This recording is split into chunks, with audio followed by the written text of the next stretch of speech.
সাংবাদিকটা নিয়ে বলেন না, সাংবাদিক ইস্যুটা নিয়ে বলেন। ওইটা ধরেন একজন, আমি সব কিছু ধরতে পারবো না।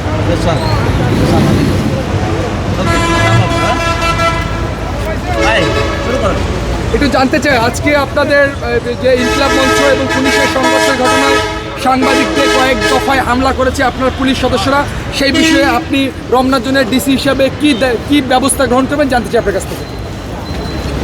আজকে তো শুক্রবার দিন, আমরা কিন্তু সকাল থেকে মোটামুটি পুলিশ হচ্ছে দৌড়ের উপরে, বিশেষ করে পে স্কেলের দাবিতে এই যে সরকারি কর্মকর্তা কর্মচারীরা যারা আসছিল তারা কিন্তু আপনারা জানেন যে যমুনা অভিমুখে চলে গিয়েছিল।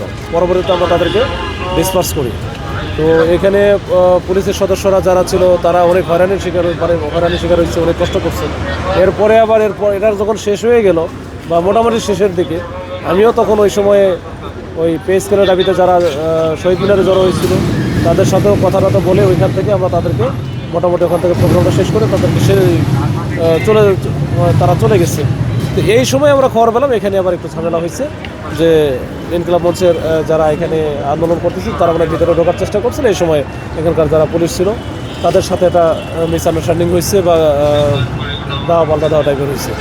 এরপরে তো যেটা হয়েছে, এরপরে আমি যেটা দেখছি আর কি, আমি আসার পরে দেখলাম যেটা ভিডিও লিঙ্কে, যে অনেক সাংবাদিকের সাথে অসৌজন্যমূলক আচরণ বা যেটা বলা যায় এটা আসলে কোনো প্রফেশনালিজমের মধ্যে পড়ে না।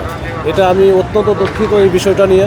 আমার কাছে মনে হয়েছে যে এটা আমরা পুলিশের দিক থেকে যারা এই কাজগুলো করছে এটা অবশ্যই কোনোভাবেই করতে পারে না এবং এটা মোটেও উচিত হয় নাই। তো এটা আমরা দেখতেছি যারা এই ধরনের মন মানসিকতা পোষণ করে আমাদের সদস্যদের মধ্যে, তাদেরকে আমরা আইডেন্টিফাই করতেছি, করে তারা এর বাইরেও যারা আছে তাদেরকেও আমরা এর ব্যাপারে সতর্ক করব, যেন ভবিষ্যতে কাজ করতে গিয়ে যেন সাংবাদিকদের সাথে কোনো রকম কোনো ভুল বোঝাবুঝির সৃষ্টি না হয় এবং যারা এটা করেছে তাদেরকেও আমরা যতটুকু এটা শাস্তির আওতায় নিয়ে আসা যায় আমরা কিন্তু নিয়ে আসবো। প্রয়োজন হলে আমরা এই এলাকা থেকে আমরা তাকে সরাই অন্য এলাকায় দিব, যেন এই যে সাংবাদিকদের সাথে যেন এই ধরনের কোনো মিসবিহেভ যেন না হয়।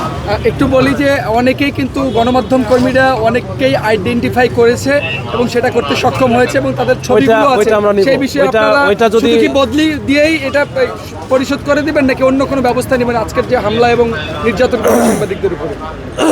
আমাদের প্রত্যেকেরই বাহিনীর যারা সদস্য আছে ইচ্ছা করলে সব কিছু করা যায় না। এটা হচ্ছে আমরা আমাদের যে ডিপার্টমেন্টাল যে বিষয়গুলো আছে এই বিষয়গুলো আমরা অ্যাকশানে যাব।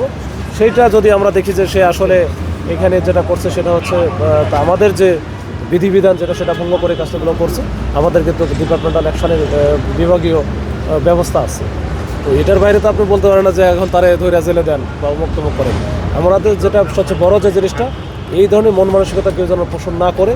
ভবিষ্যতে আমরা যেহেতু একসাথে কাজ করি এবং সবসময় মোটামুটি রাস্তাঘাটে আমাদের থাকতে হয়, তো ওইভাবে যেন তারা ট্রেন্ড আপ হয় এবং তাদেরকে আমরা যেন ওইভাবে তৈরি করতে পারি, এইটা ব্যাপারে আমরা খুবই সতর্ক এবং সচেতন থাকবো ভবিষ্যতে।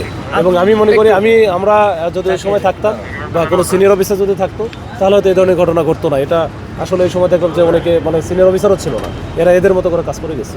তো যাই হোক, এই বিষয়গুলো আমাদের মাথায় আছে।